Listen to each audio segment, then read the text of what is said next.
我们注意到，虽然中国的那个海外投资，16年比15年有提高，但是“一带一路”的国家要稍微降低了一点。所以我想问一下，就是“一带一路”到底对中国的国营企业有没有改变它的那个投资的想法？第二个问题，我们注意到今天早上那个中国的媒体报道会有一个中国海外投资的一个神机点入的一种活动，就是看那个钱是怎么样花的。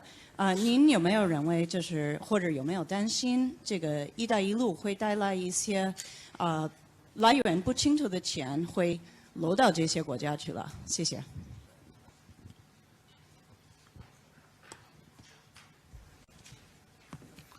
谢谢您的问题。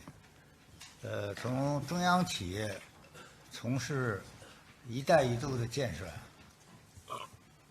这个我想，首先是市场化的原则和企业发展战略来决定的。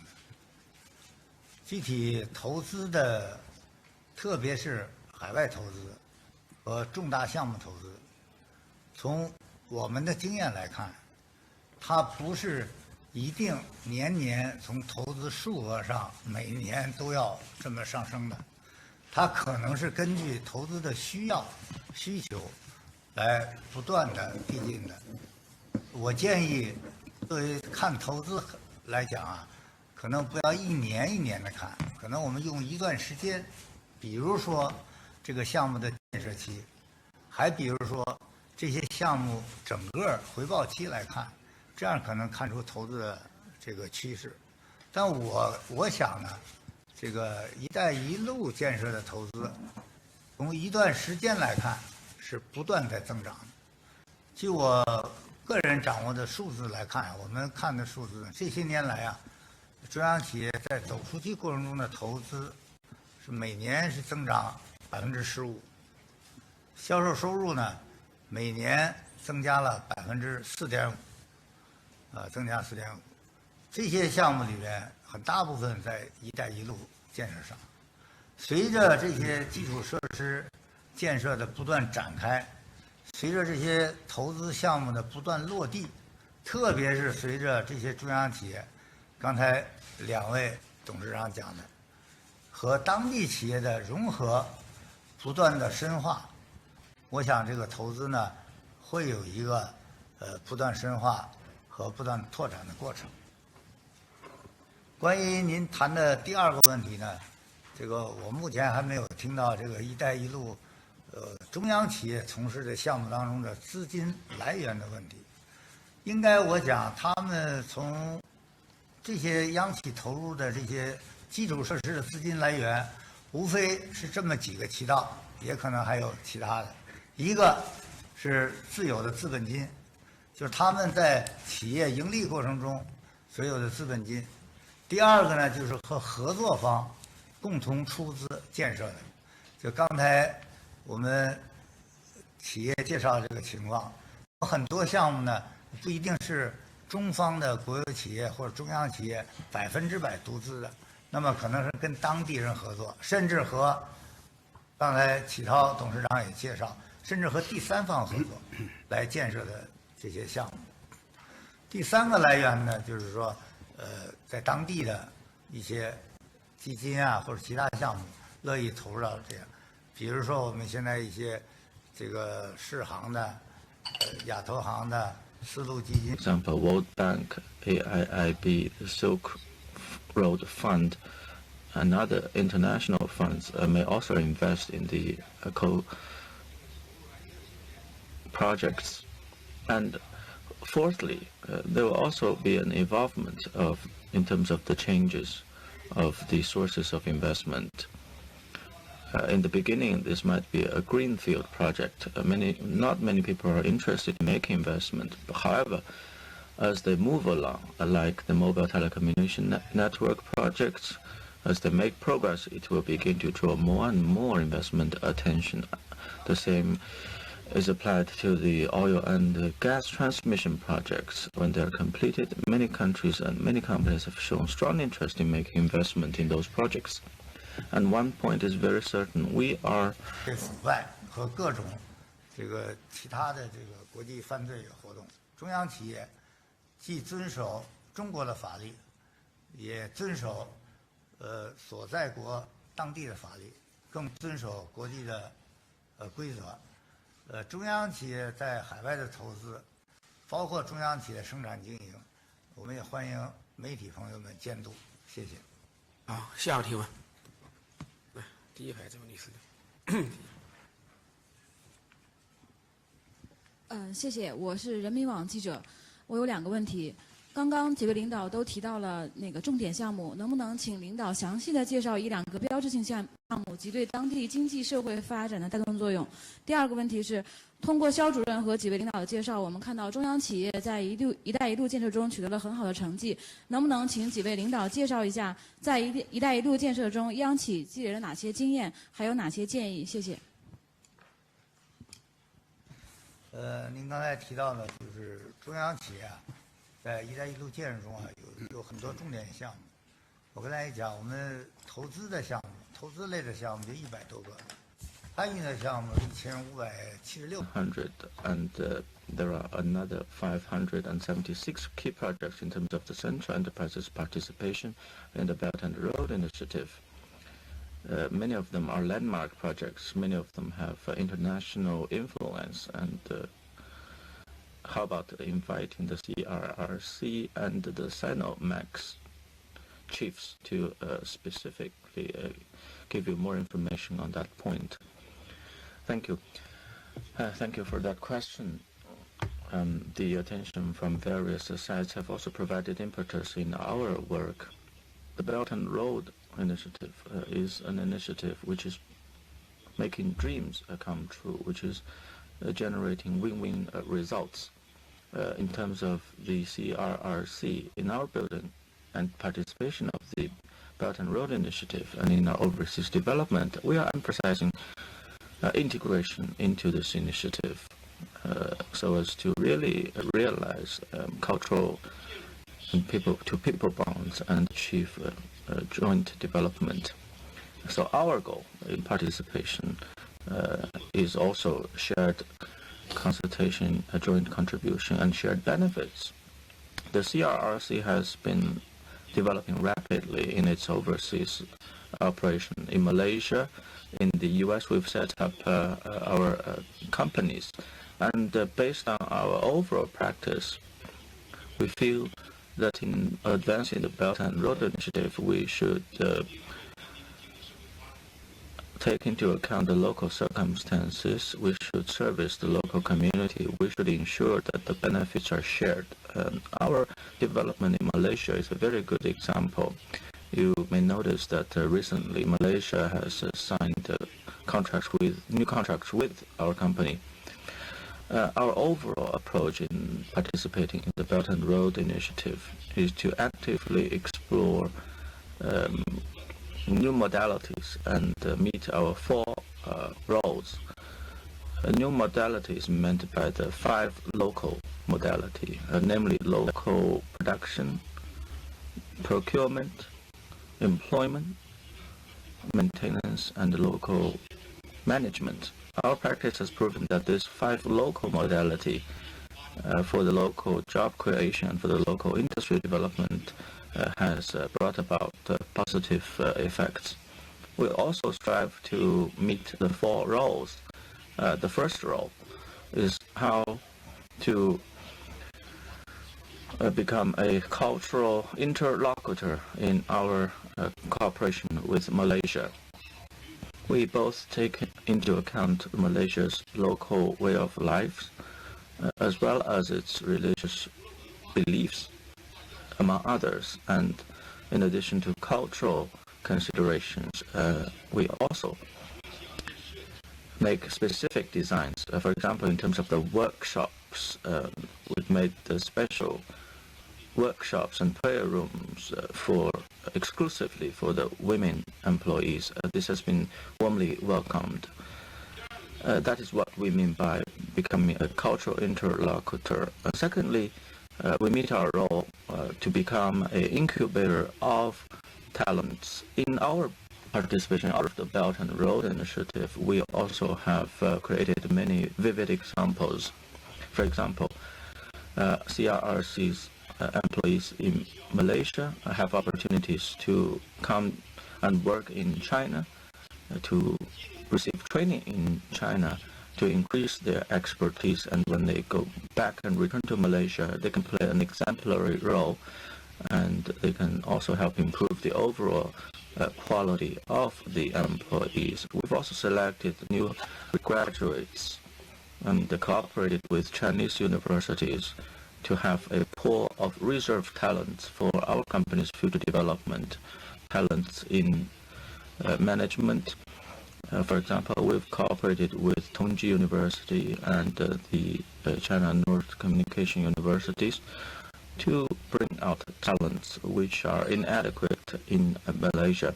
Thirdly, we meet our role to become, or rather, we want to achieve a common prosperity in terms of the distribution and the layouts of our industrial deployments. So we aim to contribute to the local industrial chain development. For example, there are many strong local companies. We try to foster them. We try to enable them to participate in the whole industrial chain development to bolster the local economic development. There are also industries which are non-existent originally in the localities. Then we try to bring our experience and match companies. So we are building an industrial chains centering on our products, and this has been also effective. And there's another fourth role. We want to be a good neighbor of the local community, to integrate into the local community. The year before last, Malaysia was hit by the flood disaster. Our company in Malaysia made donations and participated actively in the disaster relief. We also held an open day event of our plants and factories to invite people from different sectors who are showing interest in our company to have a field visit. We also invite local residents to our companies. And after those visits, they gained a better understanding about our corporate culture and even about the Chinese culture. That has laid a good foundation for our company's integration in the local community. We've also made efforts in encouraging local companies' growth. So our contracts with Malaysia have been increasing in number, and the total value of those contracts now stands at more than 10 billion RMB. This means that the Belt and Road Initiative has really realized the shared benefits and win-win results. Now, my company is involved in equipment manufacture and modern services sector. In fact, Sinomac was one of the first central enterprises to go overseas. And beginning from the end of the last century, we began to engage in cooperation with countries along the Belt and Road Initiative. And now 48 of those countries have undertaken or been executing more than 700 enterprises with a total value of more than $70 billion US. In terms of the landmark projects, I think, together with the China Merchants Group, Sinomac is leading and organizing and inviting Chinese and Belarusian companies to build the China-Belarus Industrial Park. This project has received the high importance of the leaders of our two countries. In 2010, President Xi Jinping, the then Vice President, visited Belarus and reached agreement with Belarusian President Lukashenko in joint development of the China-Belarus industrial zone. In June 2012, President Lukashenko issued a presidential decree codifying the preferential policies granted to the China-Belarusian Industrial Park project. And so far, the industrial park is making smooth progress. At Sinomac, our international branch has undertaken the project construction, and for the first phase of this project, the startup area, covering an area of 3.5 square kilometers, has completed the 7 connections and 1 leveling, making conditions available for business and investment attraction. On my way to the SCIO, I have been informed that there's a high-tech Austrian company which also entered the industrial park last week, and 25 companies have signed the contracts to locate in the industrial park. Last week, several Chinese enterprises have also signed agreements and contracts to become locally registered companies and have filed their registration for entry into the China-Belarusian Industrial Park. This industrial park has favorable geographical advantage. It is very close to the capital of Belarus, Minsk International Airport, and this industrial park is also very close to the center of the city of Minsk. It's also within close range to Moscow and Berlin, and to the port of Klaipeda at the Baltic Ocean, 500 kilometers only, 700 kilometers from Moscow only, and less than 1,000 kilometers from Berlin. So it has very good and convenient transportation facilities. The Belarusian government gives high importance to this park and also a lot of preferential policies in terms of the tax incentives for 10 years and another 10 years of halving the tax payments. And these policies have aroused a strong interest from many companies around the world. I believe that this industrial park will surely help set up a bridge between the East and the West, and meeting the expectations of the leaders of our country, which is to turn this industrial park into a landmark project of the Belt and Road Initiative. And this industrial park will also become a popular park for international companies to invest and do business in Belarus. I also hope that friends from the media community will give more advocacy to this project. Secondly, do you have any proposals or suggestions? I think in the building of a cooperation along the Belt and Road Initiative, we will follow the principles of openness and inclusiveness. We have one example. We are cooperating with the GE of the US, and our cooperation is in Kenya. We are combining the Belt and Road Initiative with the Power Africa initiative of the US administration. We're closely combining the two initiatives.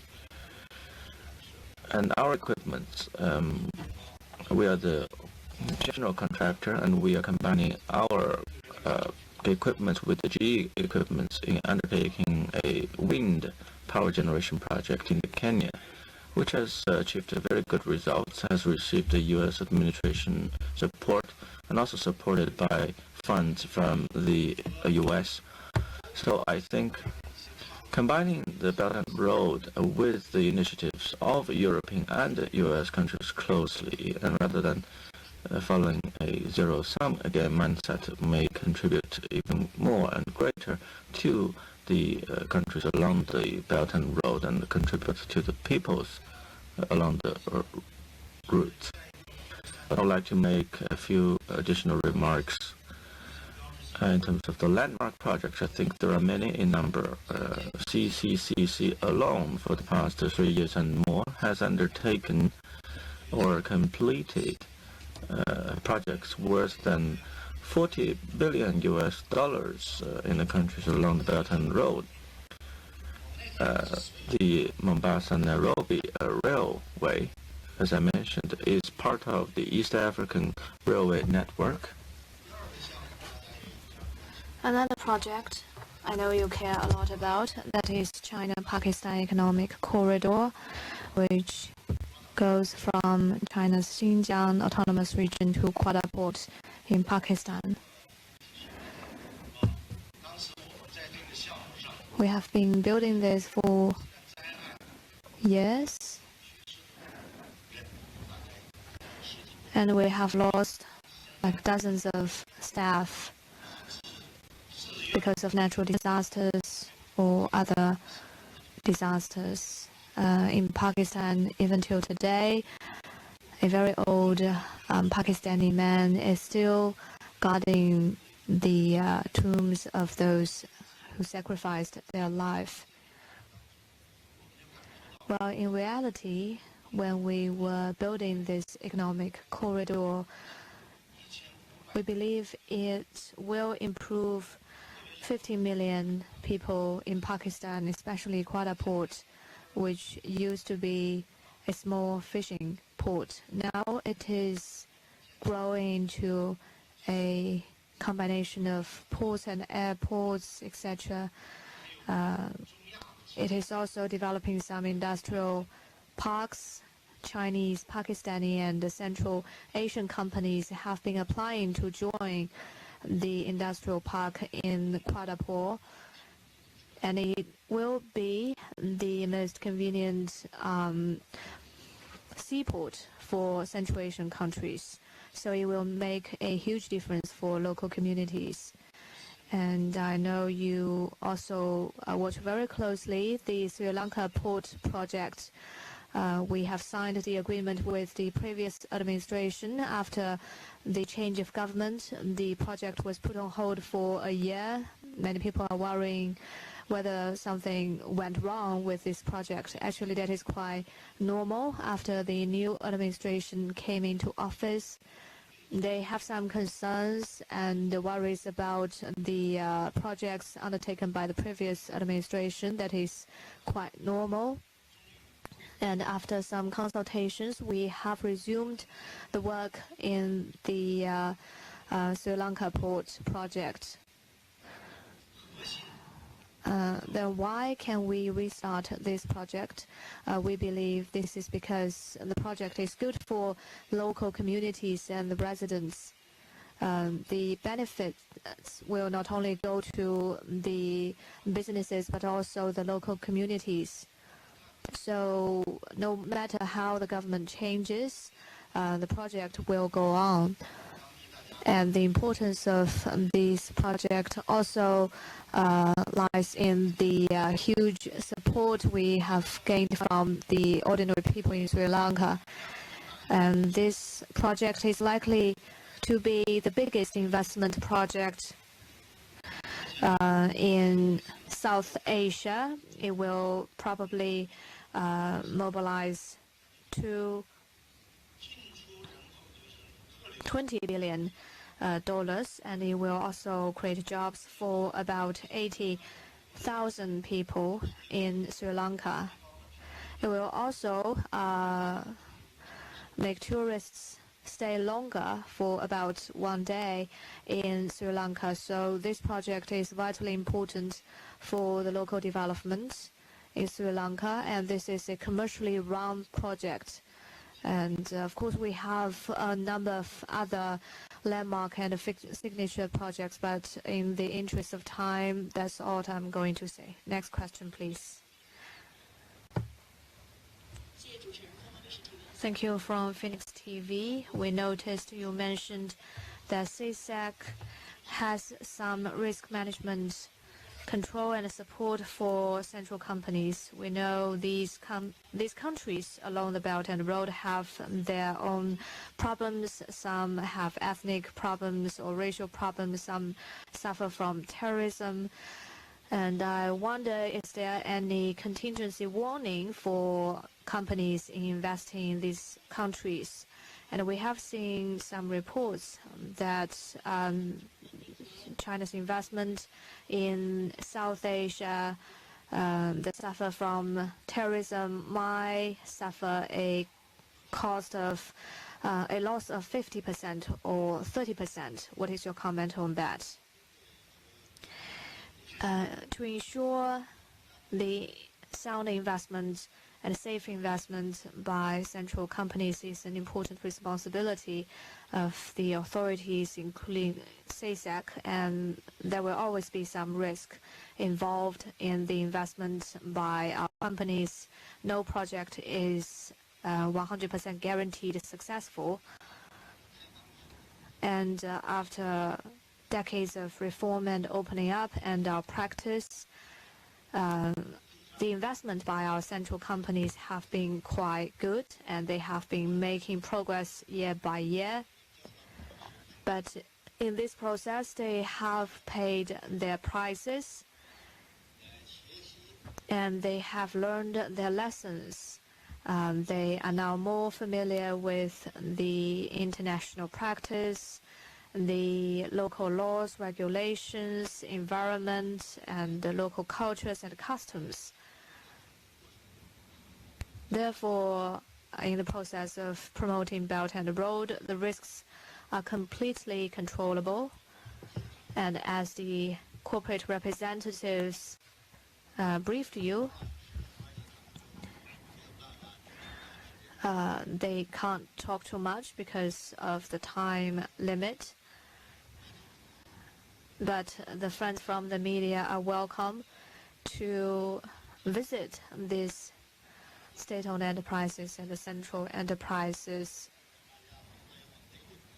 And on behalf of the corporations, I also welcome the media to visit the projects in the Belt and Road countries on the ground, well, to prevent and minimize such risks. The central authorities have taken a number of measures, and many of those are international common practices. For example, they are very good at preventing and minimizing the risks in those investments. As we go global and promote our international footprint, we are a newcomer compared to the European and American companies. We don't have that much experience. So as we go global, as we advance the Belt and Road Initiative, we will continue to adopt an open-minded approach and will cooperate with those top-ranking companies and international organizations so that we can bring our risks down. In terms of supervision, we believe the Belt and Road Initiative is well planned rather than a blindly proceeding project. We at CSEC has a long-term development guidelines. Enterprises are the key players in overseas business expansion, and each company has its own corresponding plans, including the feasibility study, economic analysis, among others. Secondly, central enterprises are also stepping up the decision-making supervision when they make overseas investments. The raising of overseas projects, the risk assessment are done by a third party and with third-party participation. And in the project's implementation, they try their best to have more cooperation partners to participate. Thirdly, on the part of CSEC, we also step up guidance, supervision, as well as accountability check, particularly to respond to blind investment and for the losses incurred out of such investment, we step up the accountability check.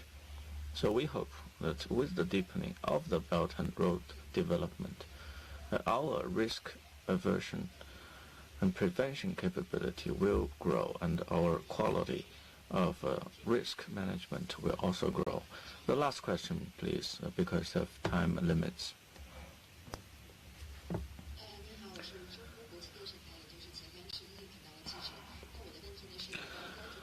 I have a question concerning the standards. We know that standards is like a universal language in the connectivity. So standards carry a very important role. What are the progress in terms of the standards setting of central enterprises in the Belt and Road Initiative? Thank you for that question. I would like to say that a standards system is a process of internationalization, and in this process, as I said, we follow the international customary rules, and we also follow rules that are accepted and used by local communities and companies. We are also seeing this as a process of increasing our ability. The central enterprises have a lot of practice in this connection. I would like to invite the China Mobile and the State Grid to invite their board of directors to respond to the question. Standards, indeed, is compared to one universal language in international cooperation and investment. That is very true. The standards play a basic role, and the standards is like a passport for Chinese central enterprises to move and to have overseas cooperation. The standards setting directly affect the practices of investment and trade. The trade barriers for investment sometimes are also reflected in technology barriers which involve standards. The State Grid take the building of grids as its core business. We have a total asset of 3.4 trillion and a business revenue of more than 2 trillion. We service more than 1.1 billion Chinese people. We are the biggest public utilities company of the world. The State Grid, as I said, we are also a technology innovator. First, we are the super large company. We have ensured for the past 3 decades safety, no big hazards or accidents of safety. Secondly, a State Grid also absorbs and utilizes new energy. Power generated electricity now account for more than 200 million kilowatts at our company. And thirdly, with the support of the government, we've achieved the goal of providing access to electricity even in the remotest region of China, so that everyone will enjoy the benefits of the State Grid services. We are one of the players in the deployment of the Belt and Road Initiative. We are also an industrial leader, so in terms of standards, we give it a lot of attention and importance, so that we can achieve our goal in the building of the Belt and Road Initiative. And we focus on two areas. First, we take technology and products, standard, very seriously. We timely come up with national and industrial standards. And secondly, we try to convert national and industrial standard into international standard. And in doing this, we focus on three things. First,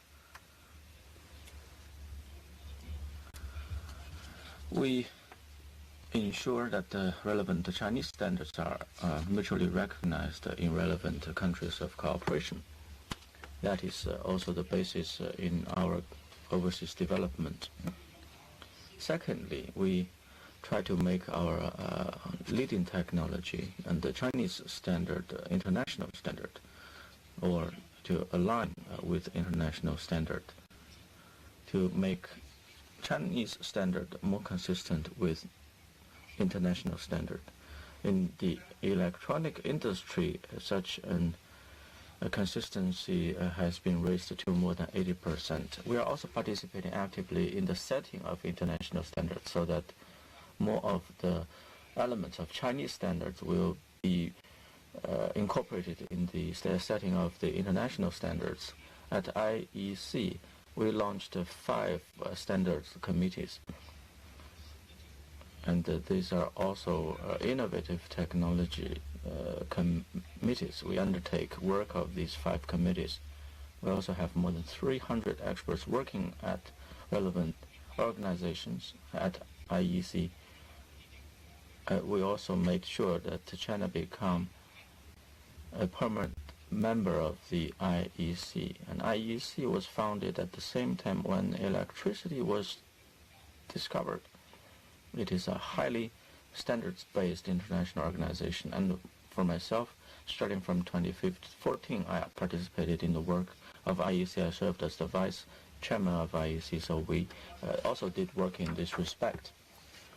Through the standard setting and standards-related work, we have made notable progress. And there are several benefits. First, it raised our quality of overseas investment. Now, in terms of overseas investment, we have 6 countries, and total value of investment has exceeded $56 billion. In our overseas business administration, we've raised our quality of management. We've achieved the goal of making every project profitable. We've also met the local needs and standards, made the government, our clients, our employees satisfied. We helped the Philippine State Grid Company in setting up a whole set of standard system. You know, the Philippines is quite frequently hit by typhoons. In the past, after every typhoon, the recovery period will be 1 to 2 months in terms of restoration of a power supply. Now it takes just 1 week to do that. Now, in Brazil, grid operation, we are also cooperating with them.